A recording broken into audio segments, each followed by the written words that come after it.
I'm Greg Brelsford, 217 Sherry May, here in Covington. I'm a retired technical director at the Covington Mill. I was with Westvaco over 32 years and worked in all the mills in the company in the U.S. and finished my career here the last 7.5 years. I've been retired for a couple years.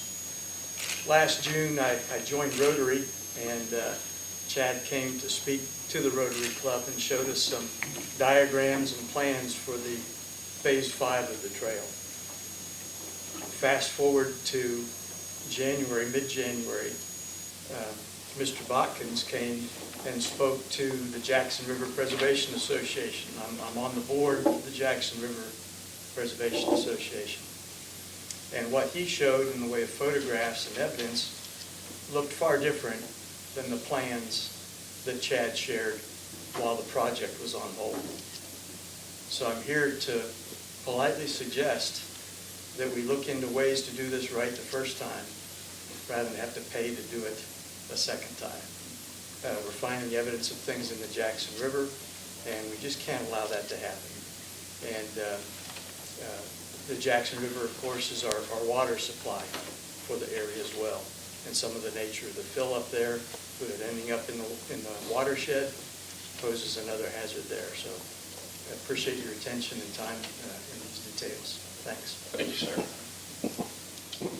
Mr. Chairman, members of the board, my name is Bill Wilson. I'm president of the Jackson River Preservation Association, and my address is P.O. Box 590, Covington, Virginia. I'm here with Brelsford and Buddy Farmer sitting back here. They're both members of the JRPA, and they've been with me since, well, I'm not sure, since 2014, but we started the JRPA in 2014, and unbeknownst to me, that began the biggest, longest fight that I've been involved in a long time, and that was for the Atlantic Coast Pipeline. We fought them. We had the help of the Southern Environmental Law Center. The Fourth Circuit Court of Appeal weighed in and helped with DEQ and in Army Corps of Engineers, and we defeated that pipeline. So that's kind of where I'm coming from. Mr. Botkin came to me several weeks ago, and he had photographs, and he told me pretty much what he's told you all here tonight. I'm here because it would be a shame to have won on the Atlantic Coast Pipeline and save that river from a whole lot of damage and then have it damaged by the Cedar Creek project. I'm for the trail. I was on the original advisory committee. Some of you may know that. And Mr. Botkin was, Humphrey Monahan was, a bunch of us were. But we're on the same side. I mean, I'm not here to chastise anybody or argue with anybody. I just want that project done environmentally properly, and I know you do too. How many of you, if I could ask you, have any of you been up to the construction site on Cedar Creek? Who's been to the construction site? I have not. Okay, so that's one. I have not. I would like to go, and I don't want to be charged with trespass or anything severe, but I would like to go. I'd like to see what's going on firsthand. I've been in touch with Mr. Millard with DEQ. I've been in touch with Mr. Lockwood at the U.S. Army Corps of Engineers. We're talking. They're giving me information. We're going back and forth. We just want it done right. I don't want bridge timbers or railroad ties coming down into Jackson River.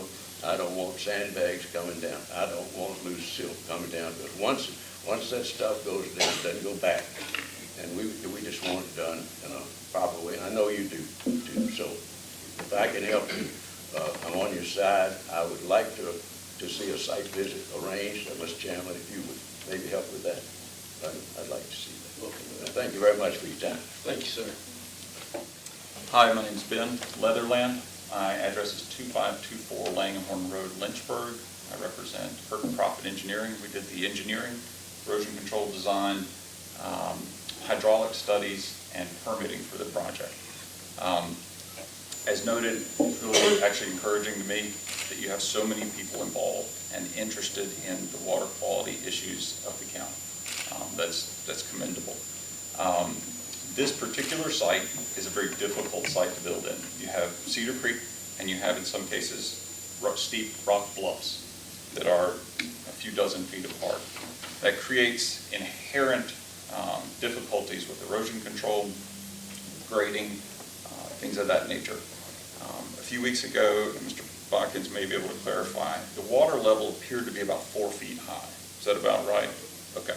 So one thing they're using out there are these great big bags called dunnage bags. They're about 3 feet in diameter. Instead of the small bread loaf size sandbags, those bags are filled with gravel primarily instead of sand, so that should there be a rupture, you don't get sand washing downstream as much, filling in the interstitial spaces in the gravel that the trout rely on for reproduction.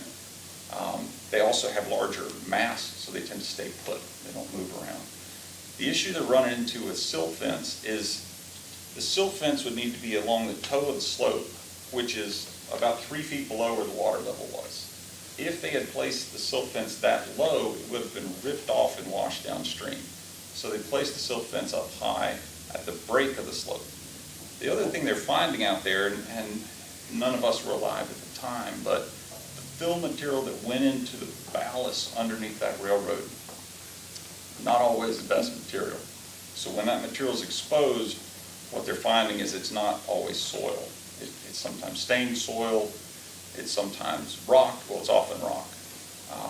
And so they're having to pull that material back up. They're using the dunnage bags, or the large sandbags, to form what's called a cofferdam, an edge at the bottom of that slope so that sediment can't get down there and leave the site.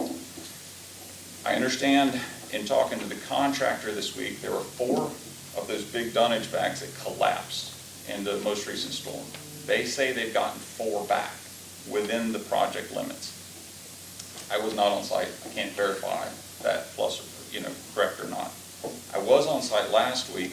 I did see that they have pulled out all the creosote-soaked timbers that formed the 2 retaining walls on the upper end, where they removed the timbers and re-sloped the banks back. At the same time, there's a timber wedged against a tree about 100 feet upstream of the project that has washed downstream in the most recent storm. So I don't know if there's timbers or walls further upstream, but I have a suspicion that there might be. I believe that they are doing the best they can. They are within the top 20% of contractors that we work with in terms of who could handle this. The materials that are out there, they're seeding, they're strawing, they've reached final grade at the parking area, they've planted shrubs there, they've got silt fence everywhere that I saw.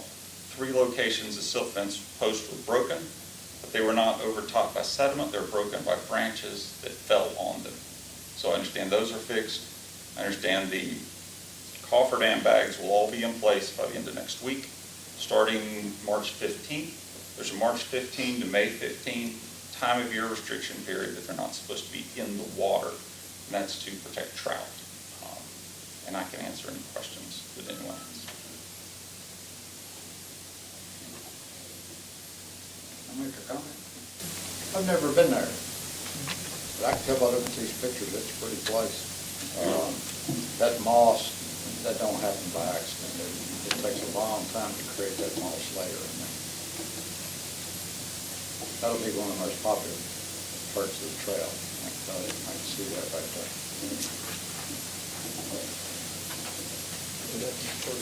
Yeah, it's got to be. Thank you, sir, for clearing up some of that. Appreciate it.